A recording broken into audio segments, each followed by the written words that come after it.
At the beginning of the greatest fantasy story ever created, we get a conversation. This conversation is not held between kings, wizards, dark lords, or even the main character and his uncle. The first full conversation held in The Lord of the Rings is between the father of one of the main characters and his neighbors. This introduction conversation struck me in a humorous way. These characters were giving needed exposition on the most important aspects of the story: Bilbo, his adventures, his odd lifestyle, and his nephew Frodo. While the content of this conversation wasn't odd, it felt abnormally natural. It didn't come across as info dumping. Instead, it followed the course of a few neighbors chatting it up, gossiping about some of the town drama, unaware that they are talking about the most important hobbits in Middle-earth history. It's important to note, a little obviously, that these neighbors were never going to play a major part in the overarching story. Despite that, they felt like very well-rounded characters, with the perfect little quirks that the author J.R.R. Tolkien gave them. The main speaker carrying this conversation is the Gaffer, who is the father of Samwise Gamgee, one of the main characters in The Lord of the Rings. He had been given a bit more personality and backstory.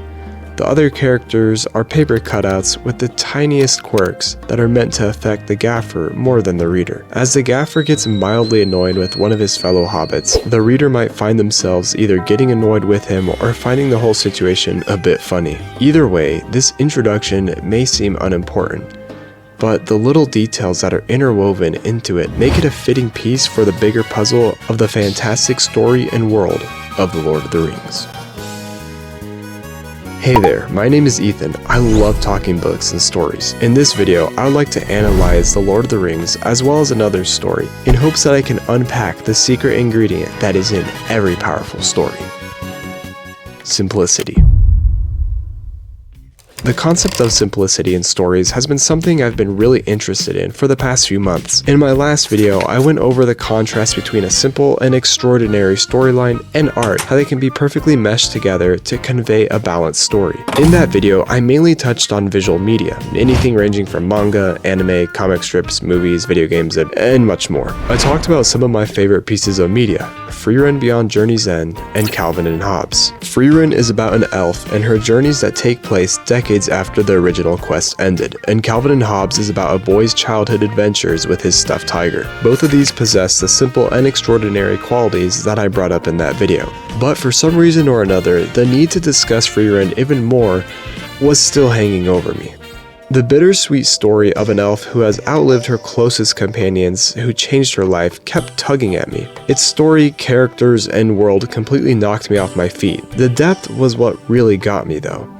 How is a story with such a simple premise so powerful? The question bugged me, but then an even bigger thought caught hold of my attention. This thought had been looming in my mind for a few months, but now it persisted in my every thought concerning Freerun. And that was this: Freerun was extremely similar to The Lord of the Rings. At a surface level, this isn't entirely shocking. All modern day fantasy is in one way or another distantly related to J.R.R. Tolkien's work. That being said, Freerun doesn't feel distant at all. It instead reflects that more of a spiritual child to the expansive and beautiful story that fathers all of fantasy. Lord of the Rings really is the foundation that has been laid for authors and storytellers. Whether it be J.R.R. Tolkien's books or their big screen adaptations from Peter Jackson, this incredible story is universally acknowledged as the highest standard for its genre, right? I'll admit, one thing that begins to annoy me is when people start to overglaze stuff. I'm talking the Krispy Kreme level of glazing. Well, yeah, I realized I've been doing that for the past 7.5 years since I first read The Lord of the Rings. And that had unfortunately been the first and last time I read it. Since then, I'd watched the movies multiple times over the years, but I hadn't read the books since that first initial go-around. I've read hundreds of other books since then, but I read through this book series once in my childhood. Does that mean it could still hold up after all of this time? Was I looking back on these books with rose-tinted glasses? Long story short, and without getting into any of the details because that would take just a whole nother video, I have officially started rereading The Lord of the Rings. I'm not too far into it due to my busy schedule, which I'm fine with. I'm in it for the long run, is the mindset I'm locking into for this journey with Frodo alongside his companions as they experience the beauty and treachery of Middle-earth, which is exactly how you should approach both The Lord of the Rings and Frieren. These characters and their worlds that surround them have a deep richness that can't be summed up in a short blurb.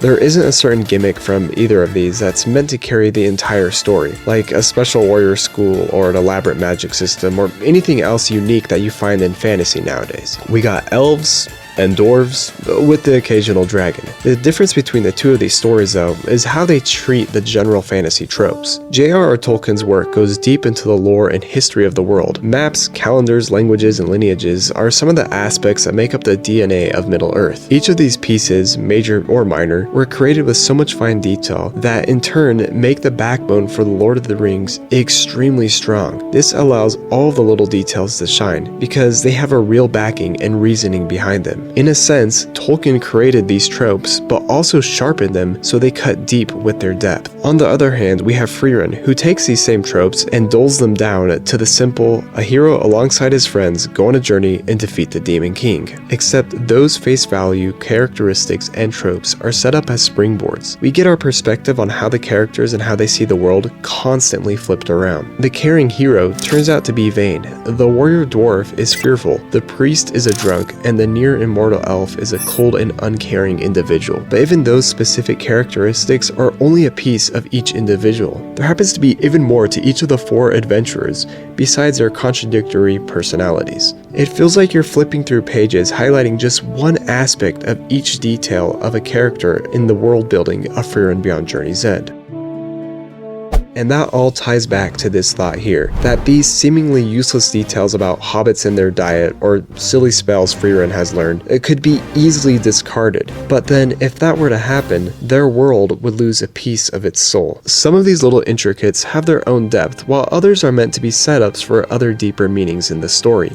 They're meant to deepen the immersion of the story you're experiencing, not randomly thrown in to mark off an imaginary checkbox. And that brings us to this. Not every scene needs intense action. Not every conversation needs to lead to a large revelation. Not every action needs a secret heroic motive. Not every turn needs a twist. We as humans are constantly picking up on subtle details. Consciously or not, these small aspects will influence our greater outlook on the rest of the story. It's daunting to take the step to add something that could be deemed useless or unnecessary or even filler into your work. But if these aspects are used in a way to subtly push your story and characters forward, then I wholeheartedly recommend taking that step. Simplicity truly is the key to a powerful story. There's a lot more that could be said about the parallels between Frieren and The Lord of the Rings, but I think this is where I'll land the plane for this video. I think it's important that we establish the core truths that link these two amazing stories together. And that goes beyond just these two here.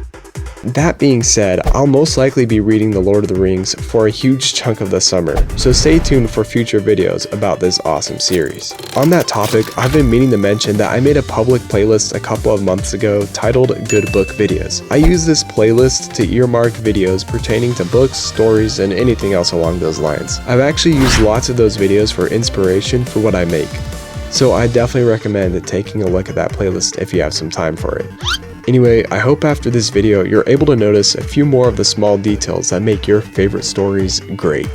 Thanks for watching and supporting my channel. I sincerely hope you stick around for more. Peace.